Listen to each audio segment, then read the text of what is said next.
عالم سارے ظالم، عالم سارے ظالم کہنے کا شرعی حکم۔ عالم سارے ظالم یہ مقولہ یعنی کہاوت کیسا ہے، یہ کہاوت کیسی ہے؟ جواب، مطلقاً علماء حقہ کے بارے میں ایسا جملہ کہنا کفر ہے۔ عالم دین کو حقارت سے ملا کہنا، حقارت کی نیت سے ملا کہنا۔ سوال، جو علماء کرام کو تحقیر کی نیت سے، حقارت کی نیت سے ملا یا ملا لوگ کہے، اس کے لیے کیا حکم ہے؟ جو علماء کرام کو تحقیر کی نیت سے ملا یا ملا لوگ کہے، اس کے لیے کیا حکم ہے؟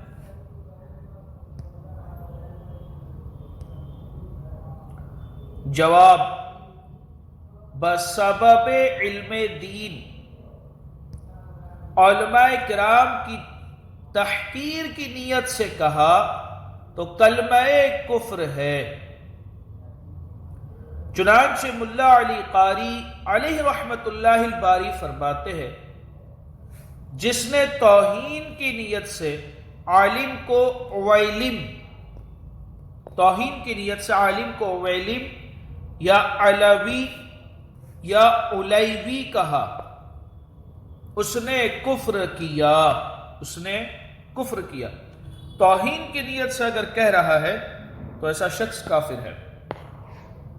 اب اردو کے اندر تو یہ الفاظ بولے نہیں جاتے، تو اردو والے اپنے انداز کے اندر کچھ اور ہی کہہ رہے ہوتے ہیں۔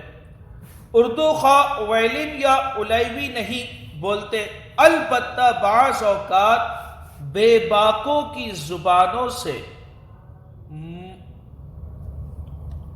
ملوا یا ملڑ وغیرہ الفاظ سننا سگ مدینہ کو یاد پڑتا ہے۔ یعنی یہ مصنف فرما رہے ہیں کتاب کے کہ میں نے اپنے کانوں سے ملوا، ملڑ اس طریقے کے الفاظ میں نے لوگوں کو کہتے ہوئے سنا ہو عالموں کے بارے میں۔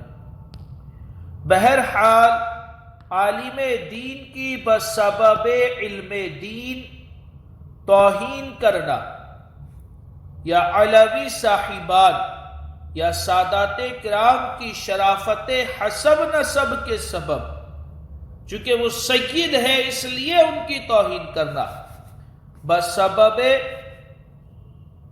حسب نسب کے کسی قسم کی توہین کرنا یا توہین آمیز لفظ بولنا کفر ہے۔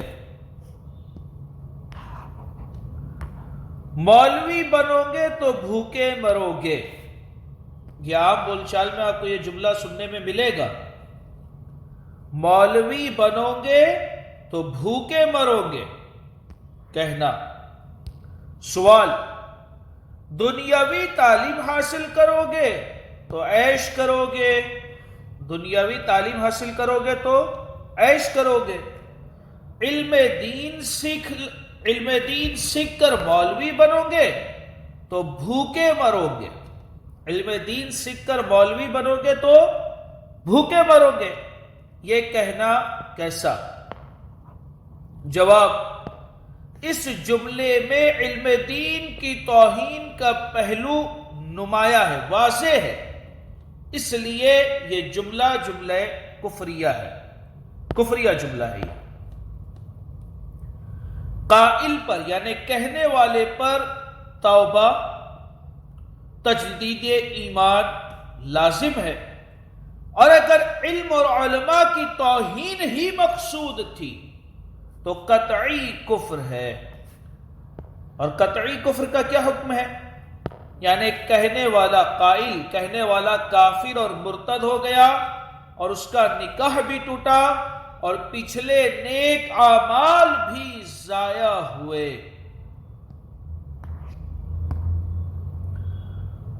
توہین علماء کے متعلق 10 مثالیں کہیے۔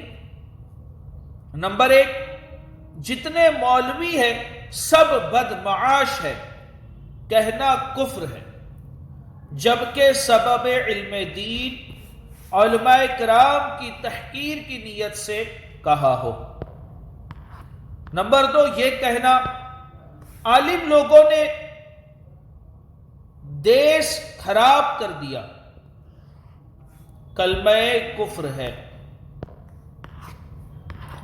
نمبر 3، یہ کہنا کفر ہے، مولویوں نے دین کے ٹکڑے ٹکڑے کر دیے۔ نمبر 4، جو کہے علم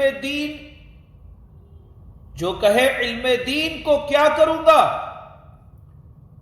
جیب میں روپے ہونے چاہیے، کہنے والے پر حکم کفر ہے۔ جو کہے علم دین کو کیا کروں گا، جیب میں روپے ہونے چاہیے، کہنے والے پر حکم کفر ہے۔ نمبر 5، کسی نے عالم سے کہا جا اور علم دین کو کسی برتن میں سنبھال کر رکھ، یہ کفر ہے۔ حقارت کی نیت سے لوگ بول دیتے ہوگے، کوئی مولانا صاحب کچھ بتا رہے سمجھا رہے تو کہہ دیتے ہوگے کہ جا تیرے علم کو برتن میں جا کے رکھ، تو ہی سنبھال۔ اس طریقے سے علم دین کو حقارت کی نیت سے کہنا یہ کفر ہے۔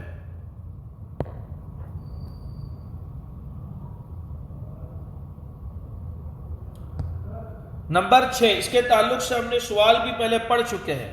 جس نے کہا، کیا کہا؟ علماء جو بتاتے ہیں اسے کون کر سکتا ہے؟ علماء جو بتاتے ہیں اسے کون کر سکتا ہے؟ یہ قول کفر ہے، کیونکہ اس کلام سے لازم آتا ہے کہ شریعت میں ایسے احکام ہیں جو طاقت سے باہر ہے، یا علماء نے انبیاء کرام علیہ السلام پر جھوٹ باندھا ہے، معاذ اللہ عز و جل۔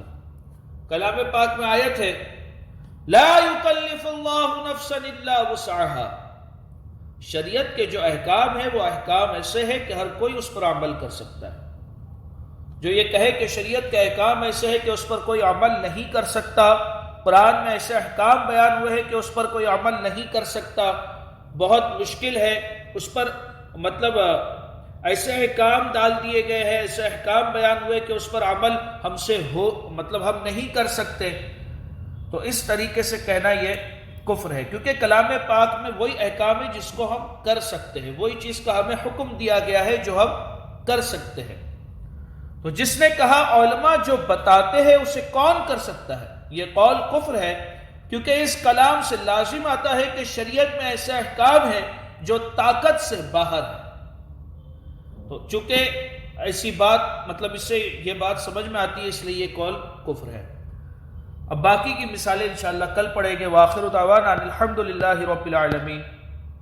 السلام علیکم ورحمۃ اللہ وبرکاتہ۔